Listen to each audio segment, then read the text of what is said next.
Почитувани, добро вечер. Локалната самоуправа се соочува со бројни предизвици, а интересот за последниот повик го потврдува тоа. Вечерва ќе дискутираме за актуелните планови за развој на општините, како и клучната улога на Министерството за локална самоуправа во унапредувањето на овие процеси. Фокусот ќе биде на распределбата на средствата за локалните проекти, инфраструктурни потреби, како и начините на кои Министерството за локална самоуправа може да ги мотивира младите да останат во своите општини и да учествуваат активно во развојот на заедниците. За конкретни одговори и насоки вечерва ќе разговараме со министерот за локална самоуправа, господинот Златко Перински. Министер, добро вечер, добро дојдовте. Ти благодарам на можноста, Валентин, да сум денеска со тебе и да поразговараме на неколку актуелни теми од мојата област. Ви благодарам на одвоеното време. Јас би почнал веднаш. На актуелно кај вас и вашето министерство е поделбата на средствата за проекти за општините. Следната година повторно стартува и истата работа. Каков интерес од општините очекувате? Токму така, една од најактуелните теми која што во изминатите неколку месеци ја комунициравме со јавноста и пред со локалните самоуправи, бидејќи таа мерка кон нив е насочена, беше оној трансфер на средства од централниот буџет наменет за проекти кои што капитално инфраструктурни проекти кои што локалните самоуправи немаат можност согласно нивните ограничени буџети да инвестираат и да го развиваат својот град. Така да оваа влада, предводена од премиерот Христијан Мицкоски, како никогаш досега и јавно декларираше дека ја представува партнер на локалните самоуправи. Веќе знаете дека за оваа година предвидуваме околу 100 милиони евро, некаде 6 милиарди денари. Веќе за следната имаме предвидено околу 250 милиони денари или 15 милиарди денари, но на сите овие бројки плюс имаат локалните самоуправи можност да финансираат проекти и преку средства кои што се овисени од 50 милиони евра преку Министерството за животна средина. Значи, навистина еден инвестициски циклус кој што би требало не само да го подигне квалитетот на живот на граѓаните во рамки на локалните самоуправи, туку и декако ќе ја раздвижи економијата, затоа што се ова огромни средства кои што ќе се инектираат и кои што некој, тоест многу компании ќе треба да ги изработат и физички на терен. Интересот во прва фаза беше навистина изненадувачки позитивен. Уште на првиот повик добивме некаде повеќе од 350 апликации, мислам дека беа 357 од сите локални самоуправи. Во прва фаза влегоа 274 проекти да се финансираат, но заради тоа што локалните самоуправи имаа пречки во обезбедување на или комплетирање на документација која што им беше неопходна за да аплицираат на овој повик од страна на неколку градоначалници и неколку општини, моравме да го продолжиме рокот и во тој рок и ние како влада да интервенираме во Законот за уредување на градежно земјиште, за да локалните самоуправи кои што би требало да добијат одобрение за ослободување од комунали за објекти кои што се од јавен интерес, како училишта, градинки и така натака, да не гледаат пречка во некој градоначалник, да не им го овозможи тоа и при тоа да не може да ја докомплетираат документацијата, така да владата го промени Законот за уредување на градежно земјиште и сите они општини кои што им фалеше тој документ, тоа е ослободување од комунали, практично на некој начин успеа да го обезбедат, без да бидат закочени од една локална самоуправа и ја докомплетираа состојбата. Се уште го чекаме официјалниот извештај, тоест официјалните извештаи од 6 ресорни министерства кои што ја прават евалуацијата и ја очекувам дека негде следната недела веќе ќе имаме конечна бројка на тоа колку општини, колку проекти ќе финансираат и во кој вкупен износ ќе биде за оваа година. Дополнително уште една програма која што ја заборавив да ја споменам, која што е во рамки на Министерството за транспорт и која што се однесува исклучиво за подобрување инвестиции во делот на патната инфраструктура, но секако наменета за локалните самоуправи. Значи, кога ќе ги заокружите овие 3-4 програми, навистина можеме да се потврдиме дека владата е партнер на локалните самоуправи и дека ваков инвестициски циклус навистина никогаш во историјата на Македонија немало. Може да се забележи на некаков начин дека општините се зависни од централната власт. Дали може да се надмине овој, да речам, проблем? Да, се согласувам со тебе од аспект на тоа дека поготово тоа е најизразено кај малите и рурални локални самоуправи. Тука може би имаат потешкоти во функционирање, но затоа тука е владата секогаш да помогне онаму каде што треба, но тоа да е базирано на здрава и реална основа. Во суштина, процесот на децентрализација и спроведување на одговорностите кои што се законски утврдени, а се однесуваат на локалните самоуправи, оној принцип на субсидијарност, можам да кажам дека функционира во целост и јас навистина сум задоволен како се спроведува. Мислам дека во периодот кој што ќе следи треба заедно да работиме со локалните самоуправи за да се подигне капацитетноста на обезбедување на приходи од сопствени извори на финансирање, како што се комуналните такси, даноците на имоти, така натака и така натака. И ова го зборувам затоа што во суштина ова е и процесот на децентрализација. Практично децентрализацијата би требало да ги осамостои општините, локалните самоуправи и на некој начин да ја зголеми можноста во делот на капацитетност на управување со јавни финанси. Значи, кога една општина ќе се постави одговорно и ревносно ќе си ги собира своите приходи, мислам дека овие проблеми ќе се надминат и оваа моја констатација го потврдува фактот што, да речем, имаме во моментот локални самоуправи кои што имаат приближно 100% колектирање на сопствените извори на финансирање, но имаме и локални самоуправи кои што во изминатите 10 години не издале ниту едно даночно решение, што значи дека сепак се однесува на субјективитет или на волја на менеджментот во рамките на таа локална самоуправа. Мислам дека тоа треба да се оваа алатка како можност ние како министерство ќе им ја обезбедиме. Од следната година планираме да интегрираме во рамки на Министерството за локална самоуправа еден така наречен проект ресурсен центар, кој што би требало да им даде ноу-хау на локалните самоуправи во сите сфери кои што нив ги засега во нормалното функционирање, да имаме еден ростер на експерти кои што согласно нивните потреби, онаму каде што имаат аномалии со човечки потенцијал и така натака, ние да им обезбедиме експерти за да го подигнеме квалитетот на извршување на своите функции и во еден така инклузивен процес мислам дека како ќе придонесеме да локалните самоуправи поработат на своите потенцијали и во иднина ова се надмине. Кога сме кај локалните самоуправи, односно општините, дали имате детектирано општини на кои што им се потребни инфраструктурни и економски вложувања и ова следното би го вклопил во едно, дали имате некои конкретни општини или проекти што би ги издвоиле како пример за една успешна општина? Јас мислам, Валентин, да земеме да разговараме со градоначалниците, а јас со сите разговарав лично, освен со неколкумина кои што не се одзова на мојата покана. Нема градоначалник кој што ќе ни каже мене не ми требаат средства или мене не ми требаат проекти и така натака. Ние намерно го конципиравме овој проект на овој начин за да се однесува и да одговара спрема потребите на локалните самоуправи. Значи, ние како влада објавивме повик, но локалните самоуправи беа тие кои што одлучија со кои проекти да аплицираат. И во оваа насока ве апелирам до градоначалниците за следниот повик, за да нема субјективитет. Добро е преку форумите на заедниците кои што исто така ги работиме како проект заедно со швајцарската влада, да во одлучувањето кои проекти ќе се финансираат во следниот јавен повик го вклучат повеќе и граѓанскиот сектор. Градоначалниците мислам дека мора да сватат за да имаат поуспешен и поудобен мандат, дека мора да имаат поблиска релација, контакт со граѓаните. Тоа од еден аспект намерно така го замисливме јавниот повик и мислам дека успешно го спроведовме како за прва година. И се надевам дека за многу кратко време граѓаните ќе ги видат бенефитите и на дело од овие проекти кои што ќе ги финансираме. И сега ако ме прашувате за кој да речеме според мене е најдобар проект,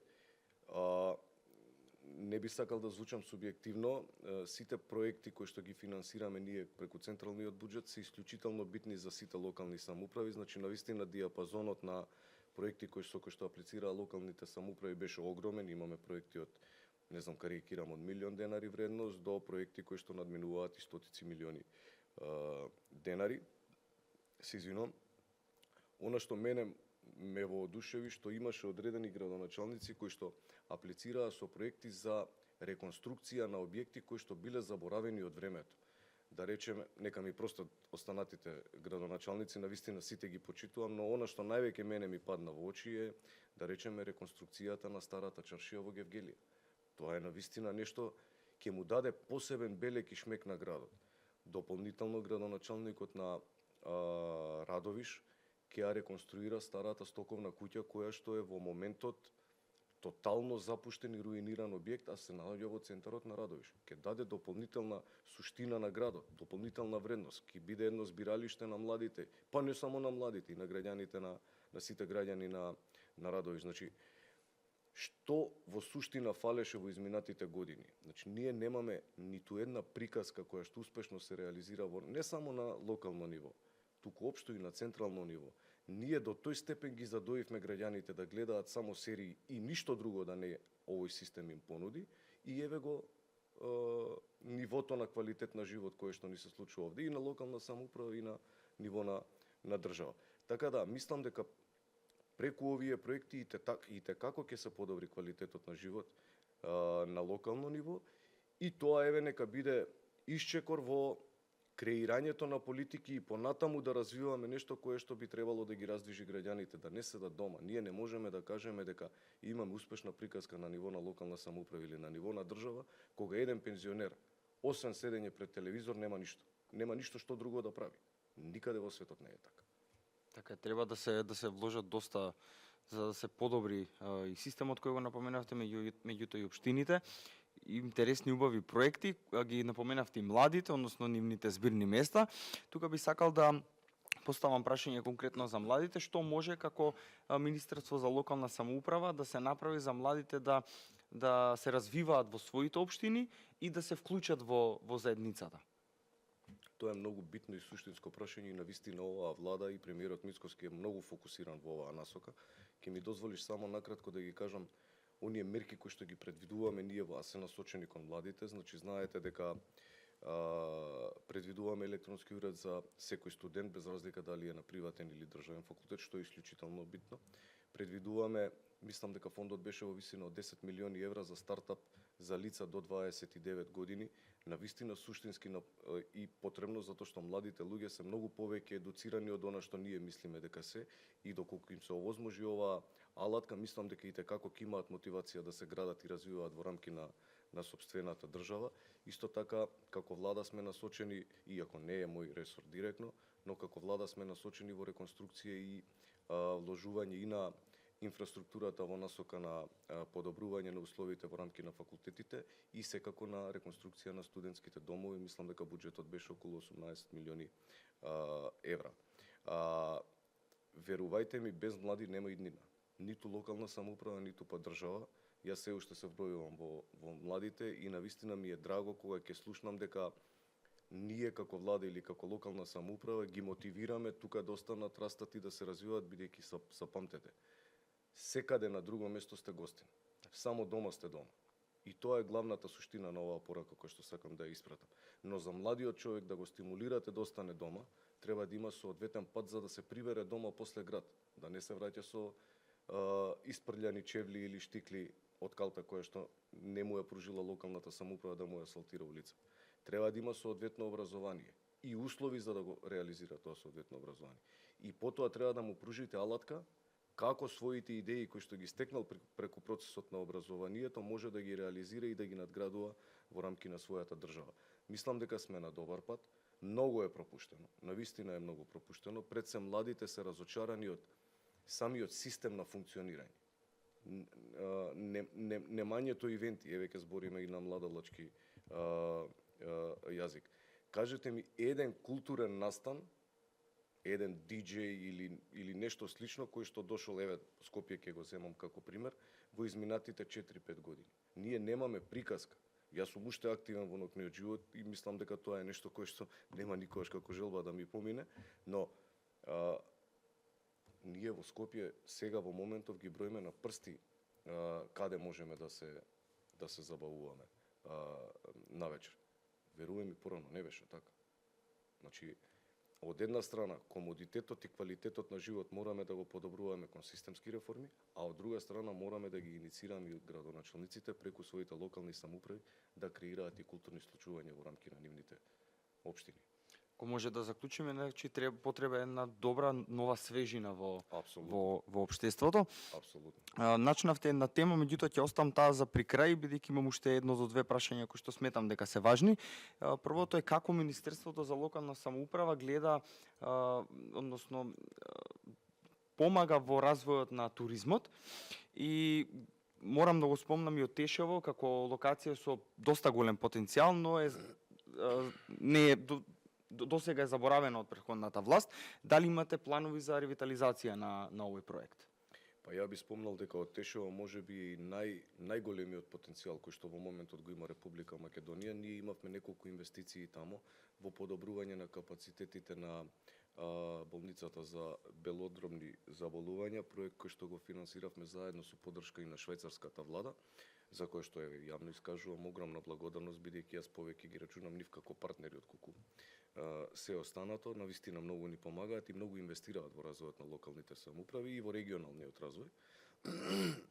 И имав прилика во овие 5 месеци додека сум на оваа позиција неколку пати да го посетам Ресен и Отешево како регионален центар, и тоа навистина што го затегнав таму е во една исклучително лоша состојба. Градоначалникот навистина се труди максимално и дава се од себе се тоа да го коригира, иако има многу предизвици. Ние како локална самоуправа во тој регион овозможуваме меѓугранична соработка на ниво на држави и Ресен како локална самоуправа има можност да ги користи средствата од пограничната соработка од ИПА-3 и се надевам дека ќе реализираме неколку проекти преку оваа меѓугранична соработка, но мислам дека главен фокус и на тоа треба да се и те како интензивираат работите, отварање на преминот на граничниот премин Маркова Нога. Мислам дека следниот месец ќе имаме состанок со грчката делегација, бидејќи тоа е проект кој што го работиме заедно со нив, кој што ќе биде тематски и наменет за оваа работа, и доколку самиот премин, граничен премин Маркова Нога, успееме да го отвориме час поскоро, верувајте ми дека сам по себе тој регион и те како ќе се раздвижи, и тогаш ќе ги видиме во суштина сите оние потенцијали кои што сега не можеме да ги исползиме. Навистина е прекрасно местото, прво прекрасна природа, второ е воздушна бања, имате планина, имате езеро и те како што има што да се понуди. Само ќе ме потсетиш за туризмот. Туризмот ние не можеме да, иако моето министерство не е надлежно за тоа, не можеме да кажеме дека соодветно ќе го развиваме ако ние немаме соодветна поставена инфраструктура во рамките на локалните самоуправи. И токму затоа беше идејата на премиерот Христијан Мицковски да на овој начин ги сервисираме општините во насока на реализација исклучиво на капитални проекти. Значи ние можеме да збориме за развој на туризам, за рамномерен регионален развој и така натака, но ако базата нас доле не ни е средена, ако локалните самоуправи немаат соодветни училишта, водоводи, канализациони и одводни системи, асфалтирани улици и така натака, кој турист ќе ни дојде? Кој млад човек ќе ни остане во таа локална самоуправа? Затоа концентрацијата на повеќе од пола население во Република Македонија флуктуира кон градот Скопје. Тоа не е добра политика. Значи добра и квалитетна држава креира политики кои што ги задржува своите луѓе во рамки на своите локални самоуправи. Ќе го земеме примерот со Словенија. Јас може и сум досаден кога ја комуницирам оваа земја, меѓутоа имав прилика да се запознавам со неколку министри, мои драги колеги, веќе и пријатели од таму. Словенија има горе-доле е пандан колку Македонија, 2,2 милиони мислам дека се пожители, 212 локални самоуправи има. Замислете, 60 или 70% не ме држате за збор, се помеѓу 5 и 10 илјади жители. Тоа значи дека државата им овозможила квалитет на живот на тие луѓе да си останат во своите локални самоуправи и квалитетно да си го поминат својот живот, да се развиваат и да продуцираат вредност. Градот Љубљана во последните 20 на години не е зголемен за повеќе од 30.000 жители. Значи, ако бил 270.000, 280.000 пред 20 на години, сега е на ниво на 310-320, не ме држате за збор, тие се официјални податоци, може да ги провериме после емисијата, но природниот прираст на Љубљана ќе го овозможи овој раст на градот. Едноставно. Значи, тоа е квалитетна политика на државничко ниво пред се, а спроведување и реализација на локално ниво. А ние што правиме? Ги привлекуваме сите луѓе да дојдат во Скопје. Скопје веќе почнува да се гуши, А не можете да им замерите на луѓето што сакаат да дојдат према градот Скопје затоа што ги немаат основните услови за живот таму. Преку оваа мерка јас мислам дека и како ќе го подигнеме квалитетот на живот во оние локални самоуправи надвор од нашиот главен град и мислам дека со одветно ќе можеме да придонесеме и за развој на бизнис. Многу е просто. Една улица може да смени перцепција на потенцијален инвеститор. Ова е насоката на оваа мерка. Значи не со само на подигнување на квалитет на живот, тука е врзан и развитокот во насока на туризмот, во насока на креирање и продуцирање на бизнис, во насока на поддршка за младите да останат тука, значи на повеќе нивоа е полезна оваа мерка и затоа еден од главните фокуси и едно од најголемите владини ветувања во оваа програма беше токму ова. Многу е добро кога се работи со план и со можна реализација на сето ова што го говорите. Меѓутоа во одговорот на претходното прашање начнав една тема која си ја имам како последна во овој наш разговор. Градот Скопје се соочува со сериозни предизвици. Според вас, што ги доведе овие работи да бидат во оваа ситуација што е сега? Има многу фактори зашто е градот во оваа состојба во која што е сега, но еден е предничи, ајде така да го наречеме, а тоа е раководството и градоначалникот. Видете, ако во рамките на моето министерство, то не е мое министерство, министерството со кое што ја раководам, да се коригирам, нешто не функционира, секогаш сум одговорен ја. Ја не можам да кажам, јас се извинувам, ја не знам ништо, прашете државната. Значи тоа не проаѓа. Кога ќе видите дека едноставно во рамки на градот Скопје, па после ќе зборим и за јавните претпријатија, вие немате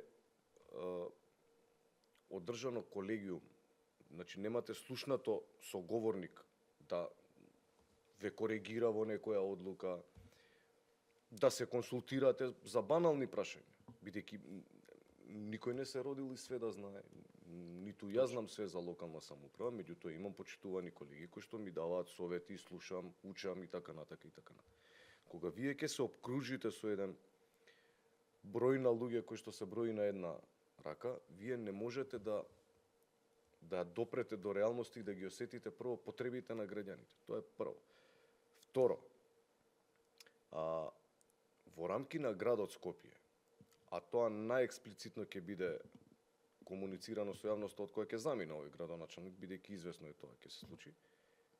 Дури тогаш ние ќе видиме што во изминативе години се случувало во рамки на нормалното функционирање на градот Скопје. И ова не го кажувам случајно, бидејќи јас секојдневно ми доаѓаат луѓе вработени во градот Скопје и верувајте ми, траорни се приказките кои што ги слушам.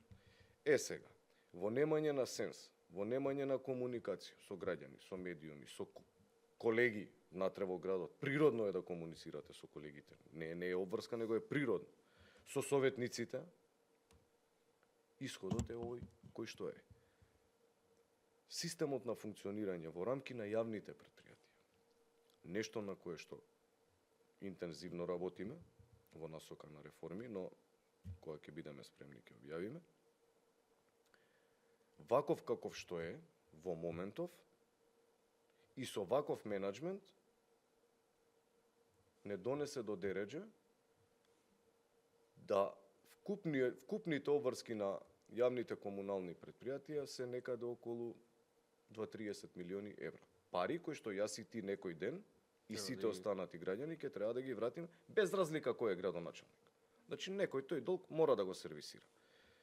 Од мое време, кога бев директор во Водовод, обврските на Водовод беа околу 4,5 милиони евра, сега се повеќе од 15 милиони евра.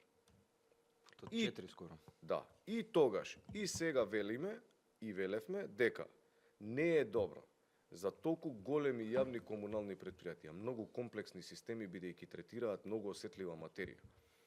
Не е добро да се менуваат директори на 6 месеци. Прво, за да станете вие директор на Водовод, вам ви требаат 6 месеци за да знаете, да ги сватите процесите. Прочитав од медиумите дека пред некој ден го назначила, градот Скопје назначил 30 директор во рамки на сите. Па вие како сакате да имате континуитет во рамки на функционирање? Не е можно. Понатаму, до овој момент, ние не знаеме што ќе наследиме следната година. Ние не знаеме колку оперативни и функционални автобуси има ЈСП во момент. Ние не знаеме колку камиони за собирање на смет има комунална хигиена во момент. Ние не знаеме со какви предизвици се соочува Дрисла. Ние не знаеме, зборам официјално, инаку знаеме. Ние не знаеме, или неофицијално знаеме, какви проблеми има во улици и патишта. Јас и вчера имав прилика да бидам гости на една телевизија. Еве, сега е најакутен проблемот со ЈСП. Во ред. Читавме писмо од синдикатот во улици и патишта дека нема плата. Кој ќе ни го чисти снегот зимава ако улици и патишта нема плата? Ако нема за плата, значи нема ни за ништо останато. Толку многу акутни проблеми се напласти, ајде така да ги речеме, во градот Скопје, што мислам дека ќе мора да има системски пристап за да се реши. Кога мислам на системски пристап, мислам на долгорочна стратегија. Пазете, градот Скопје нема генерален урбанистички план околу 3 години. И известно е дека нема да има уште следни 2 години. Сега замислете, ние збориме за раст и развој, значи, да речеме, град Љубљана планира да прави фабрика за производство на топлинска енергија од сопствени извори, од ѓубрето кое што го колектира од Љубљана, а ние во Скопје немаме генерален урбанистички план 3-та година. Проблемите во Скопје едноставно може да се решат само со системски мерки. Системски мерки кои што ќе бидат врз основа на долгорочни планирања. Во делот на јавниот сообраќај, во делот на комунална хигиена во насока на одлагање и депонирање на смет, во делот на реконструкција и развивање на булеварски и патна инфраструктура, во делот на паркиралишта, во делот на креирање на културен живот. Ние немаме во локалните самоуправи во рамки на општините на градот Скопје, имаме културни домови кои што зјаат празни. Немаме случувања. Не сме атрактивни за некој да дојде да не посети. Значи, затоа мојата визија за Скопје е да се направи долгогодишна стратегија во насока на развој. Но кога зборам долгогодишна стратегија, не зборам на еден мандат, на многу повеќе. Ако сакаме да бидеме сериозно развиен главен град, како што ни доликува, треба да размислуваме од сега за 2050, а не да седиме и цупкаме во место без да имаме генерален урбанистички план, кое што во модерни времења навистина е лудост тоа да се дозволи. Така да, Валентин, имаме навистина исклучително тешка работа да го вратиме градот Скопје на оној пиедестал каде што некогаш беше, но јас не очајувам, напротив, сум максимално мотивиран и мислам дека ќе треба граѓаните да очекуваат поголеми раздвижувања таму некаде после локалните избори. Одличен одговор ми дадовте и со тоа и ми го одговоривте предпоследното прашање, така да јас последното прашање ќе го втвојам со предпоследното. Актуелно изминатиот период, а и понатаму ќе биде, бидејќи вашето име се спомнува за градоначалничката трка за град Скопје.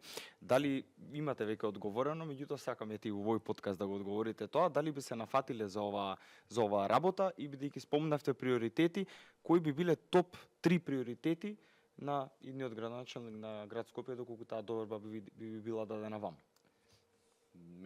Јас неколку пати комуницирам и навистина од срце го мислам ова, затоа што навистина ми е чест што моето име фигурира во рамки на неколкуте потенцијални имења како потенцијални кандидати за градоначалничкото столче. Тука навистина има и мои пријатели кои што исто така кружат како потенцијални кандидати.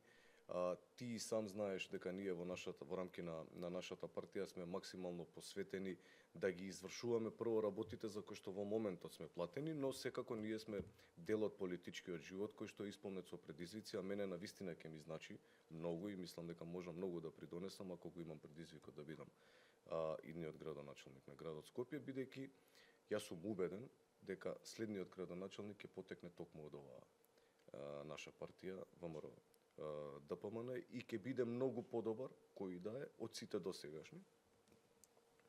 Во насока на топ приоритети, јас веќе ги имам како концепт развиено во мојата глава, не би сакал во детал да ти ги образложам, затоа што мислам дека ќе ни треба уште малце време да дојдеме, бидејќи сме секако уште колку 10-11 месеци имаме до локалните избори. Топ приоритети се градскиот превоз, чистотата и отпадот, тука го вклучувам и загадувањето, бидејќи овие први две мерки ги рачунам како една, затоа што градскиот превоз многу влијае на загадувањето.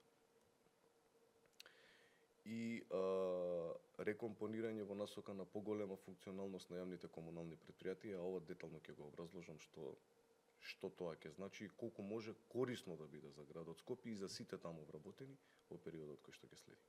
Јас би морал и како млад човек да, здравје Боже, кој да биде секако кандидат и градоначалник несомнено од ВМРО ДПМН, да, иако начнавте во вашиот говор за развивање на наукниот живот во Скопје, тоа да биде една од барем од тие топ 3 приоритети на раководењето на градот Скопје. Една работа ќе ви кажам, ама само една, бидејќи навистина не е. Она што го планирам да го направам, затоа што веќе нема живот после 6 саат во Скопје, што е поразително за мене како скопјанин. И за главен град? Апсолутно. Планирам да направам затворање на едни улици во периодот после 20 часот, кога реално не се ни користат. И на сите тие улици кои што ќе бидат затворени, а ќе бидат по квартови, нема да го затвараме ние цело Скопје, ќе се прави секоја вечер ивент. И сите луѓе од тие 4-5 згради ќе имаат одредена активност, ќе се извадат клупи, тезги и така натака, ќе имаат прилика да се симнат доле и ништо да не се случува, заеднички еден топол чај или топла чоколадо да испијат. Тоа е пример кој што го прави, да речеме, Нью Йорк во Литл Итали. Тоа е пример кој што го прави Љубљана. И тоа не го прави Љубљана заради тоа што Љубљана така сака, затоа што сватиле дека граѓаните имаат потреба од социјализација, Валенти. Дома пред телевизор нема еволуција. Мора граѓаните да се дружат еден меѓу друг. И да нема поделби, точно соединувањето е можеби решението на многу голем дел од нашите потреби. И вакви мерки и прилики имам мал милион, но кога ќе дојде време, се надам ќе ме поканиш пак и ќе имаме прилика да разговарам. Ви благодарам на вашето вечерашно гостување. Ми беше навистина драго што разговаравме за навистина важни теми за нашата држава, па и за градот Скопје и со тоа што се би решиле во следниот период. Јас би ви дал еден краток 30 секунди до минута поздравен говор кон нашите гледачи да им порачате нешто, па потоа јас ќе си ја одјавам емисијата. Јас сакам да им порачам на вашите гледачи, а на нашите сограѓани дека навистина сме исклучително благодарни за довербата која што ни ја дадоа на последните избори. Навистина таа доверба за нас како влада премногу значи во насока на одговорност на реализација и креирање на политики кои што ќе бидат наменети исклучиво према вашите потреби, а не према нашите сваќања. И затоа толку многу често сме меѓу народот, затоа што сакаме да ја заобиколиме онаа бариера која што постоеше во начинот на комуникација помеѓу централната власт и граѓаните во изминатите 7-8 години. Мислам дека можете да рачунате на нас, се извинувам, да сметате на нас и мислам дека ќе дадеме се од себе да го придвижиме, да ја придвижиме и државата напред, но и да се подигне квалитетот на живот на вас, граѓаните. Ви благодарам уште еднаш за поддршката. Благодарам и јас уште еднаш. И благодарам на поканата. Почитувани гледачи, тоа беше се за оваа вечерашна емисија. Ви благодарам на вниманието, а ние се гледаме повторно во недела во 20 часот на Facebook, YouTube и Instagram каналите на ВМРО ДПМН. До тогаш поздрав и секое добро.